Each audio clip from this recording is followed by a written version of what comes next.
The morning of my divorce hearing, my husband walked into the courtroom smiling like he'd already won. He leaned over and whispered, "You'll leave here with nothing." His girlfriend laughed loud enough for everyone to hear and added, "She doesn't deserve a single dime." I didn't argue. I didn't even look at them. Instead, I quietly handed my attorney a sealed letter and asked him to give it to the judge when the time was right. 5 minutes later, the judge opened it, read 2 paragraphs, looked up, and said 4 words that changed everything. Well, this changes things. My name is Rachel Carter. I'm 38 years old, and the last thing my husband whispered to me before our divorce hearing began was, "You'll leave here with nothing." He smiled when he said it, like the outcome had already been decided. 5 years earlier, hearing those words would have broken me. That morning, they barely made me blink, because I already knew something he didn't. But to understand why, you have to go back 15 years. I met Ethan when we were both 23. He had big dreams and very little money. I had a steady accounting job, a tiny apartment, and enough optimism for both of us. He wanted to start his own software company. Everyone told him it was too risky. I didn't. I believed in him. When we got married 2 years later, we agreed on one simple plan. I'd provide stability while he built the business. Once it succeeded, we'd enjoy the rewards together. At least, that was the dream. The first 3 years were difficult. Really difficult. Some months the company earned almost nothing. There were nights when Ethan came home convinced he should quit. I'd sit beside him at our tiny kitchen table, pour him another cup of coffee, and remind him why he'd started. "We're going to get through this," I'd tell him. And somehow, we always did. I worked overtime almost every week. My paycheck covered the mortgage, the groceries, utilities, health insurance, even most of the company's early software expenses when investors backed out. I postponed graduate school because we couldn't afford both. I delayed buying a new car. I skipped vacations. Every sacrifice felt worthwhile because I believed we were building something together. Whenever Ethan thanked me, he'd say the same thing. "One day, all of this will be ours." I believed every word. Then everything changed. In the company's 7th year, one of Ethan's products unexpectedly became a huge success. Within 18 months, his business expanded across 3 states. Interviews, awards, magazine covers, business conferences. Suddenly, everyone wanted to know Ethan Carter. At first, I was proud.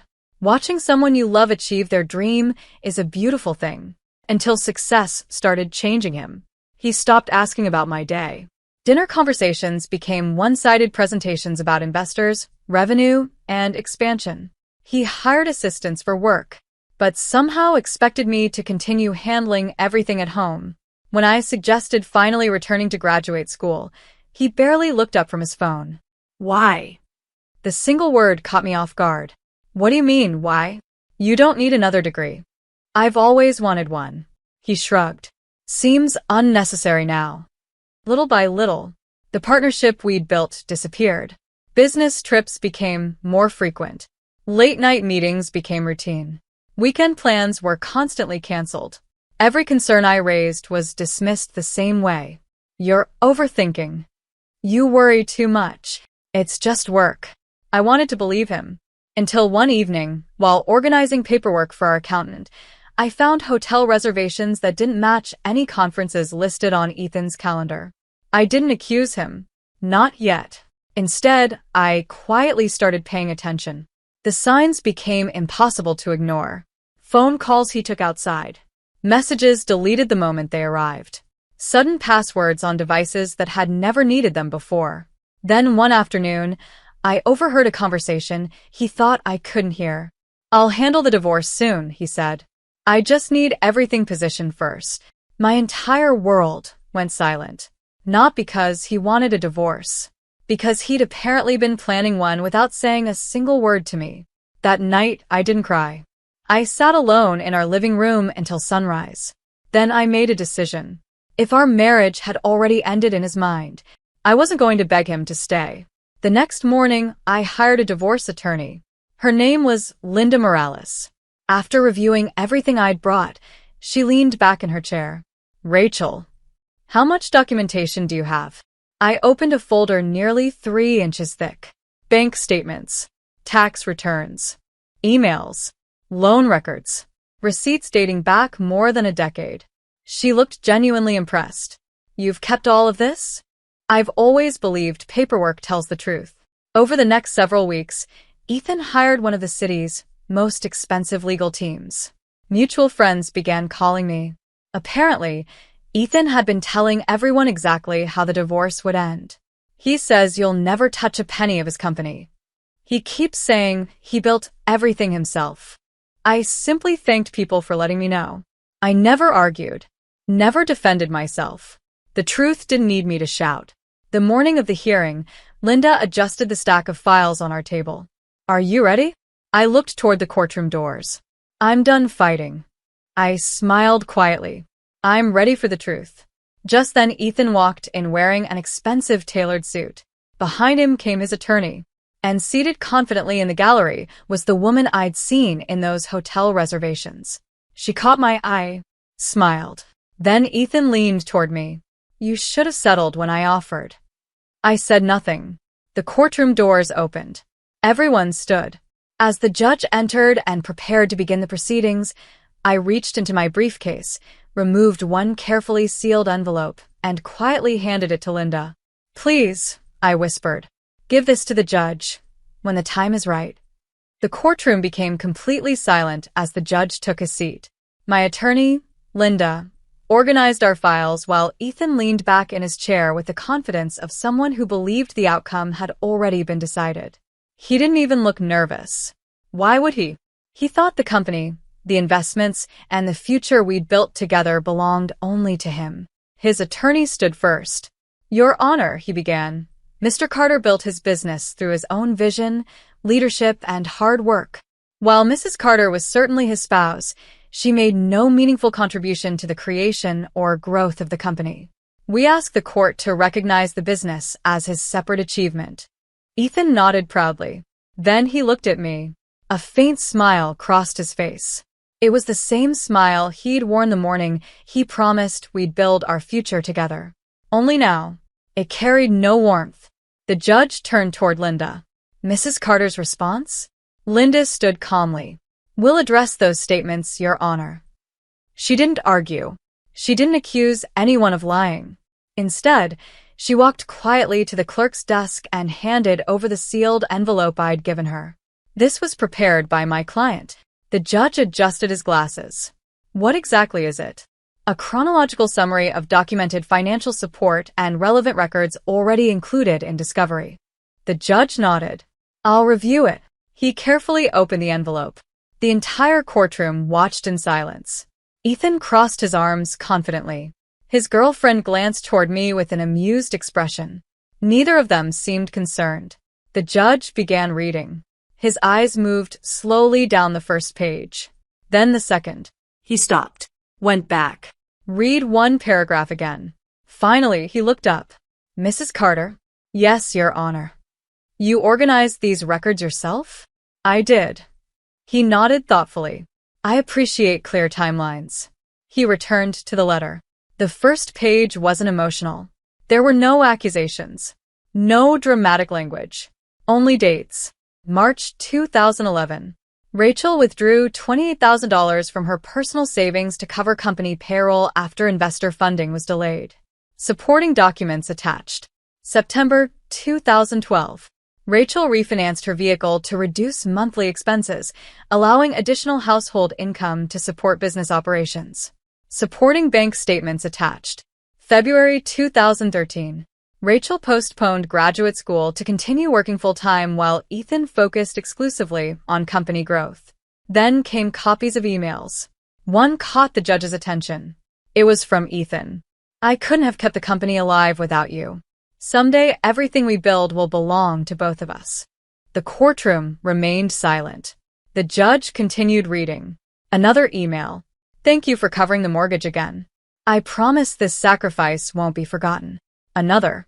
Every investor meeting is possible because you're keeping everything else together. I didn't look at Ethan. I didn't need to. The silence beside me was changing. The confidence he'd walked in with was beginning to disappear. The judge reached for the financial exhibits already submitted by both legal teams. He compared dates, bank records, loan documents, corporate filings.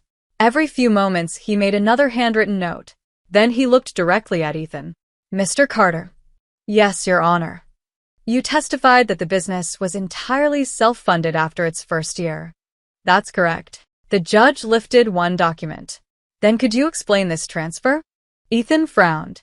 His attorney leaned forward immediately. What transfer?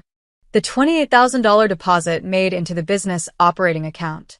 His attorney quickly reviewed the exhibit. That appears to be. He stopped speaking. The judge continued calmly. It matches the same amount withdrawn from Mrs. Carter's personal savings account on the same day. No one spoke. The judge turned another page. You also stated your household expenses were independently managed. Another document appeared. Yet these records indicate Mrs. Carter paid the mortgage, insurance, utilities, and healthcare premiums for nearly 4 consecutive years while the business operated at a loss. Ethan shifted uncomfortably. His attorney whispered something into his ear. For the first time that morning, neither of them looked confident. The judge wasn't finished. There also appears to be correspondence acknowledging Mrs. Carter's financial contributions. He held up another printed email. This message specifically thanks her for keeping the company alive. The room was so quiet I could hear pages turning. The judge looked over the top of his glasses. Mr. Carter, were these statements accurate when you wrote them? Ethan hesitated. His attorney interrupted. Your Honor, we'd appreciate a brief recess. The judge raised one hand. In a moment, he returned to my timeline one final time before placing it neatly on the bench. Then he looked directly at me. Mrs. Carter. Yes, Your Honor. Thank you. The room remained silent. He gently tapped the organized timeline with his pen. This isn't an emotional argument. It's a factual one. He looked toward both attorneys. Based on today's testimony and these supporting documents, the court is ordering additional review of the financial disclosures before any determination regarding asset division is made. Ethan's smile was gone. His girlfriend slowly lowered her eyes toward the floor. The judge gathered the remaining documents before adding one final sentence. When the facts are presented this clearly, they deserve to be examined just as carefully. The courtroom reconvened 3 weeks later. During that time, the court-appointed financial review team examined every document. Bank statements, tax returns, corporate records, loan agreements, email archives. Everything. I didn't spend those weeks celebrating. There was nothing to celebrate. A marriage had ended. No amount of paperwork could erase that. When I walked back into the courtroom, Ethan looked different. The confidence he'd worn during the first hearing had disappeared. His expensive suit was still perfectly tailored, but the certainty behind his eyes was gone. The judge entered, reviewed the final report, and spoke calmly. The financial review confirms that Mrs. Carter made substantial documented financial contributions during the company's formative years. He turned another page. The evidence also confirms that several earlier statements regarding the source of funding and household financial responsibilities were incomplete. No one said a word. The judge continued. Accordingly, the marital assets will be divided based upon the verified financial record and the applicable law. That was it. No dramatic speeches. No shouting. Just the truth. After months of uncertainty, the facts spoke for themselves. The hearing ended less than 30 minutes later. As people began leaving the courtroom, Ethan remained seated. His attorney quietly gathered his files and stepped outside. Even the woman who had sat smiling behind him during the first hearing slipped out without saying a word. For the first time in years, it was just the two of us. He looked across the courtroom. Rachel. I stopped walking. I was wrong. His voice sounded quieter than I'd ever heard it. I kept telling myself that once the company became successful, everything before that didn't matter anymore. He looked down at his hands. But it did. I didn't answer immediately. He continued. I convinced myself I built everything alone because it was easier than admitting how much I depended on you. His eyes finally met mine. I'm sorry. There was no anger left inside me. Only acceptance. I didn't spend 15 years helping you because I wanted credit. He nodded. I know. I helped because I loved you. Another silence settled between us. I never wanted this to become a battle. Neither did I, he admitted. I just wanted the truth. He closed his eyes for a moment. You deserved that. I wished him well. Not because he had earned forgiveness that morning, but because carrying bitterness any longer would only keep me tied to a life that was already over. A month later, the settlement was finalized. The financial outcome was fair. Not extravagant. Not symbolic. Simply fair. For the first time in years, I wasn't building someone else's future. I was finally building my own. Instead of buying a bigger house or taking an expensive vacation, I invested in something I'd postponed for almost 15 years. My own consulting firm. A business dedicated to helping small family-owned companies organize their finances and grow responsibly. Ironically, the dream I delayed while helping Ethan build his company became the foundation of my next chapter. The first client who walked through my office doors reminded me of us years earlier. Young. Hopeful. Trying to build something meaningful. This time, I wasn't standing behind someone else's dream. I was standing inside my own. Sometimes people ask whether I felt victorious after the divorce. The truth surprises them. I never wanted revenge.